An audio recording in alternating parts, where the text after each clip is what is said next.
السلام عليكم ورحمة الله وبركاته. الحمد لله رب العالمين، والصلاة والسلام على مبعوث رحمة للعالمين وعلى آله وصحبه ومن تبعهم بإحسان إلى يوم الدين. أما بعد، عزیزان گرامی، اللہ رب العالمین کا اتنا فضل اور احسان ہے اور اتنی نعمتیں ہیں کہ رب العالمین میں قرآن مجید میں دو ٹوک الفاظ میں بات کہی، وَإِن تَعُدُّوا نِعْمَةَ اللَّهِ لَا تُحْصُوهَا، اگر تم اللہ کی نعمتوں کو شمار کرنا چاہو کبھی بھی شمار نہیں کر سکتے. اور دوسری جگہ تو یہاں تک فرما دیا کہ وَلَوْ أَنَّ مَا فِي الْأَرْضِ مِن شَجَرَةٍ أَقْلَامٍ وَالْبَحْرُ يَمُدُّ مِن بَعْدِهِ سَبْعَةُ أَبْحُرٍ مَا نَفِدَتْ كَلِمَاتُ اللَّهِ، اگر زمین کے سارے درختوں کو کاٹ کے قلمیں بنا لو اور ایک سمندر کے پانی کو سیاہی میں بدل لو اور اس کی طرح کے 7 اور سمندر بھی سیاہیوں میں بدل لو، ما نفدت کلمات اللہ، تم اللہ کی نعمتیں، احسانات، اس کے فضل اور کرم ان کو کبھی شمار نہیں کر سکتے. لیکن انسان یہ ایک ایسی مخلوق ہے جو کسی حال میں اپنے رب پہ راضی نہیں، جو کسی حال میں اپنے رب کا شکر ادا کرنے والی نہیں، بلکہ اس کی زبان پہ ہر وقت شکوہ اور شکایت اور اللہ رب العالمین کی ناشکری پڑی ہے. کتنی نعمتیں ایسی ہیں جن کے اوپر تو ہم غور ہی نہیں کرتے، اور کتنی نعمتیں ایسی ہیں جو صرف اللہ کے خاص کرم اور فضل کی وجہ سے ہمیں عطا ہوتی ہیں اور ہم انہیں اپنے کھاتے میں ڈال لیتے ہیں کہ یہ میری محنت کا پھل ہے یا میرے کسی عمل کی وجہ سے مجھے ملی ہے، اللہ کا کوئی احسان نہیں ہے. یہ کتنی بڑی بات ہے. کبھی کسی نے غور و فکر کیا؟ کبھی کسی نے سوچا آج ہماری صحت، سلامتی، امن و امان، رزق جو اللہ رب العالمین ہمیں عطا کر رہا ہے اس میں ہمارا دخل کیا ہے؟ اللہ کی قسم ہمارا کوئی عمل اور دخل نہیں ہے. یہ رب العالمین کی عطا ہے اور اس کی نعمتوں میں سے نعمتیں ہیں جو ہمیں عطا فرماتا ہے. اور سب سے بڑی نعمت جو اس اللہ نے ہمیں عطا کی وہ اسلام کی نعمت ہے. اللہ رب العالمین نے جو قرآن مجید میں کہا اليوم اکملت لکم دینکم واتممت علیکم نعمتی ورضیت لکم الاسلام دینا، کہ میرے رسول آج ہم نے آپ پہ دین کو مکمل کر دیا، واتممت علیکم نعمتی، اور اپنی نعمتوں کو آپ پہ پورا کر دیا. وہ کون سی نعمتیں تھیں؟ ہم اپنی نگاہ سے دیکھیں تو دیکھیں وہ کون سی نعمتیں تھیں. ہمارے ہاں آج نعمت کیا ہے؟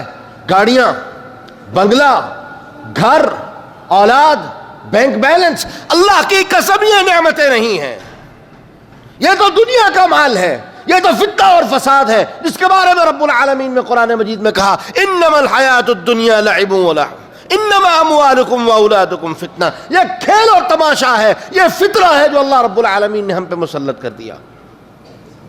حقیقی نعمت کیا ہے؟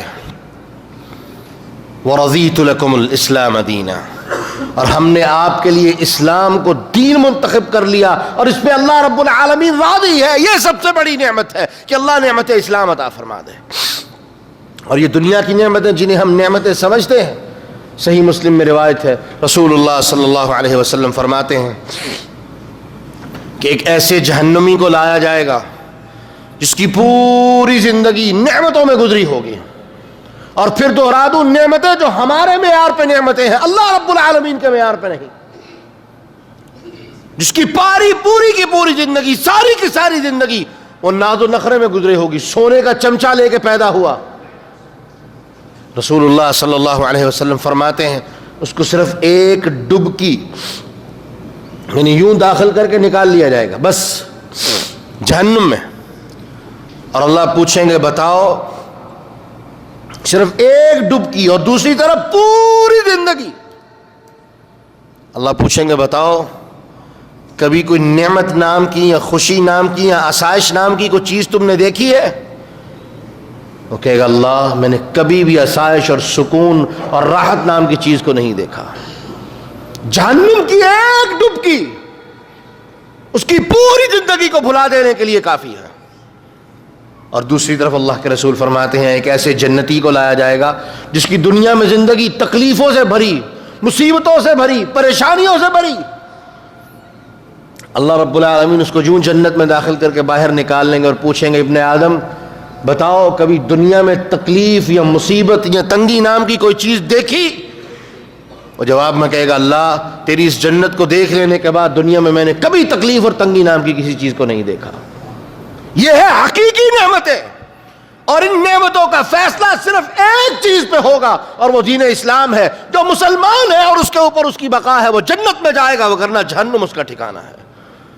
اللہ رب العالمین نے ہمیں ایک کلیہ اور معیار دے دیا تاکہ ہم دنیا میں اسلام کی قدر کر لیں، اسلام جیسی نعمت کی قدر کر لیں اور دنیاوی فتنے سے بچ جائیں۔ اللہ کے رسول نے وہ طریقہ بتا دیا۔ اللہ کے رسول فرماتے ہیں لوگوں اپنے سے نیچے کی طرف، کمزور کی طرف، غریب اور مسکین کی طرف دیکھو، اپنے سے اوپر کی طرف نگاہ نہیں اٹھانی ہے۔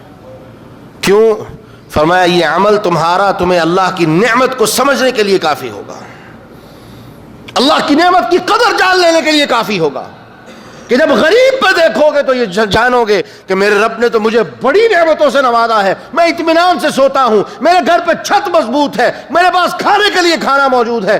جب غریب کی طرف دیکھو گے جس کے گھر پہ چھت نہیں، کھانے کے لیے 2 وقت کی روٹی نہیں، اللہ کا شکر ادا کرو گے۔ اور اگر اوپر کی طرف دیکھو گے اس کے پاس 10 گاڑیاں ہیں، میرے پاس کیوں نہیں؟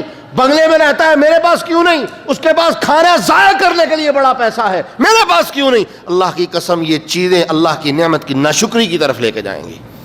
اور رسول اللہ صلی اللہ علیہ وسلم نے ہمیں ایک اور طریقہ بتا دیا کہ اللہ کی نعمتوں کا شکر ادا کرنے والے ہم کیسے بن جائیں۔ اللہ کے رسول فرماتے ہیں صبح اور شام کے اذکار میں ہمیں یہ دعا آپ نے سکھا دی، اللہم ما اصبح بی من نعمت او باحد من خلقک فمنک وحدک لا شریک لک فلک الحمد ولک الشکر، تاکہ ہم شکر کرنے والے بن جائیں۔ اور اللہ رب العالمین نے قرآن مجید میں واضح لفظوں میں یہ بات کہہ دی، اعملوا آل داود شکرا، اے آل داود شکر والے عمل کرو، اللہ کو راضی کرنے والے عمل کرو۔ اور ساتھ ہی فرما دیا وقلیل من عبادی الشکور، اور حقیقت یہ ہے کہ اللہ کا شکر کرنے والے بندے وہ بڑے ہی تھوڑے ہیں۔ اس لیے شاکرین میں اپنا نام لکھوائیے۔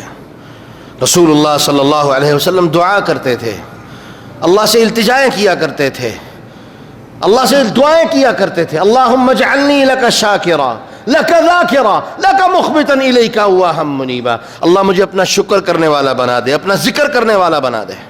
اور شیخ نے ایک واقعہ سنایا، بیان کر کے بات کو ختم کرتا ہوں، کہ ایک شخص کو کوئی بندہ ملا جس کے دونوں ہاتھ ٹوٹے ہوئے، دونوں ٹانگیں کٹی ہوئی، اور وہ پھر بھی اللہ کا شکر ادا کر رہا ہے۔ کسی نے اسے پوچھا اللہ کے بندے نہ تیرے پاس ہاتھ نہ ٹانگیں، شکر کیسا؟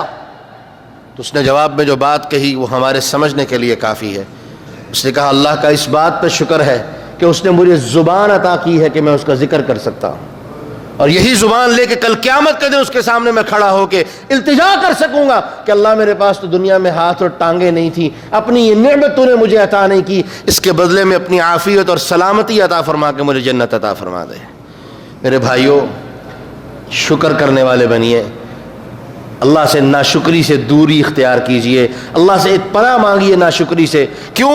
جو ناشکرا بندہ ہے رب العالمین نے قرآن مجید میں واضح ان لفظوں میں کہہ دیا ہے کہ جو بندہ میری نعمت کی ناقدری کرے گا تو جان لو میری پکڑ بڑی سخت ہے۔ جو نعمت کی ناقدری کرے گا رب العالمین اس سے نعمتوں کو چھین لے گا، اور اس کے بعد سوائے تکلیفیں، پریشانیاں، شکوے، شکایتیں، بیماریاں، کوئی دوسری چیز باقی نہیں رہے گی۔